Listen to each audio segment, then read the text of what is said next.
It is the voice of Indiana County, WCCS 101.1 FM, AM 1160. Our conversation with Liam Kerr is brought to you by Marcus & Mack, a law firm representing injured people. Liam is going to talk to us this morning about, the shape of the Senate. After next year's elections, it could look much, much different than it does. That includes, of course, the decision not to run again by our own Senator Pat Toomey. Liam, good morning. Good morning. Great to be with you. It's good to have you here with us today. This could be a really, really different-looking Washington next year, couldn't it? Absolutely. And one thing about having a 50-50 Senate is it'll look a lot different with just a little bit of difference on election night in a year and a half. Of course, I just mentioned Pat Toomey. He is part of a wave of Republicans who came in and have decided now that it's not for them, and they don't want to continue to pursue their career in the Senate. Why is it that so many have decided to step away? Yeah, and they're all over the map, so to speak. So Republicans are defending 20 seats. 5 of those 20 incumbents have decided to retire. They're in pretty red states like Alabama and Missouri, kind of swing to red states like Ohio, and then, as you mentioned, your own Senator Toomey, as well as North Carolina's Senator Burr, who are in more classic swing states in both the presidential and Senate perspective. And so it's a pretty toxic time right now to be a politician, a politician in the middle, or a politician even anywhere near the middle in your own party. And so I think it's a challenge for people who may be facing a primary challenge from maybe a more extreme candidate, and that goes for either party, or for just seeing a Senate where you might feel like not a lot is getting done. And that creates a big opportunity for Democrats. Democrats are only defending 14 seats. A lot of those are very safe Democratic seats. And what we've seen in recent years, in Alabama with Roy Moore, and Delaware with Republicans nominating someone who'd been literally had been a witch, there may be some slip-ups and some opportunities for Democrats to really go on offense. We wonder about here in Pennsylvania. Of course, Bob Casey has been a longtime Democrat senator here in Pennsylvania, and the Republicans have generally held sway with the other seat. But that could change next year, and Senator Casey might get himself another Democrat. And a lot of that has to do with the real population centers of Philadelphia and Pittsburgh. They really do control what happens in the election cycle in PA, don't they?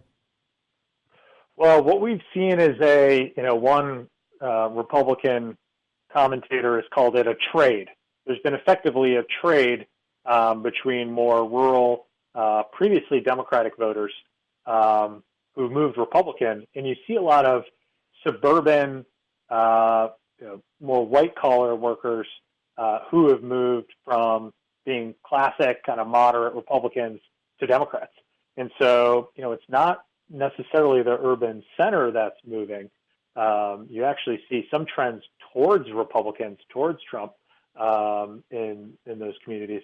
It's really this giant wave in those suburbs. And it's not just Pittsburgh and Philadelphia, it's all around the country. And that's, changing congressional seats a lot, obviously then spills over into the Electoral College for president and statewide Senate races. You are the co-founder of the Welcome Party. That's something new to us. We don't know what it's all about. Why did you found it? What's the aim of it? Yes, we had a group of Democrats in the early part of the presidential primary where it was pretty clear the conversation in the primary was way to the left, not only of the country, but of where most Democrats were. And it kind of plays into this media hoopla about the extremes. And, we saw just from talking to regular people, and then also in polling and in political science research, this was a dangerous path for the party to go down. And we said, hey, we recognize we have a problem as Democrats. People don't see us as being welcoming. They feel like Democrats are all about issue purity and extremism and looking down on people. And we need to recognize that some people feel like that and be clear that we're going to welcome and reach out and bring more people in. And so we set up offices in New Hampshire and in South Carolina, both of which allow independents to vote in the primary, and encourage people to go out, exercise their small d democratic right to vote in the primary, thinking it would help the Democratic Party nominate a better candidate, because that candidate with more of those voters in the primary could actually go out and appeal to people in the middle. And what we saw is basically 14 months of talking about revolution and socialism. And then in about a 10-day span, once the actual voting got underway in bigger states, everybody went Biden. And everybody basically moved back towards that big tent, towards that middle.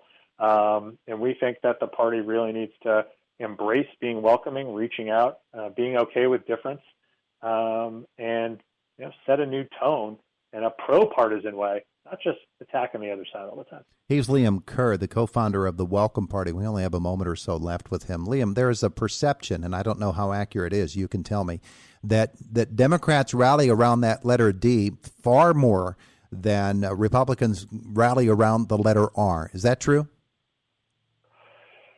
Well, one thing that's true on the imbalance is that there are far more voters who are ideologically conservative than ideologically liberal. There's actually about 50% more conservatives in America than liberals. And so that liberal base is smaller. It also tends to be very online, talking to each other a lot. And there's a little bit of a bubble that, honestly, it's more about kind of purity and issues than it is necessarily about being proud of the party label. And that's something Democrats certainly need to break out of and make it clear, country's 75% conservative and moderate. It's only a quarter liberal. And so, whether there is a bigger base that, strongly identifies with issue purity, to get to that 50%, or in many cases, you got to get to 55% nationally to make sure you win, given the Electoral College and Senate map and whatnot. Really got to be aggressive about breaking out past that party label, reaching out and bringing people in. He is Liam Kerr, and we only have him for this short little time today, the co-founder of the Welcome Party. Where are we going to learn more about that? At thewelcomeparty.org and on social media at Welcome Party Now. And, appreciate the conversation and hope to keep it going because it's the only way Democrats have a shot moving forward. Liam, thanks for being with us this morning. Thank you.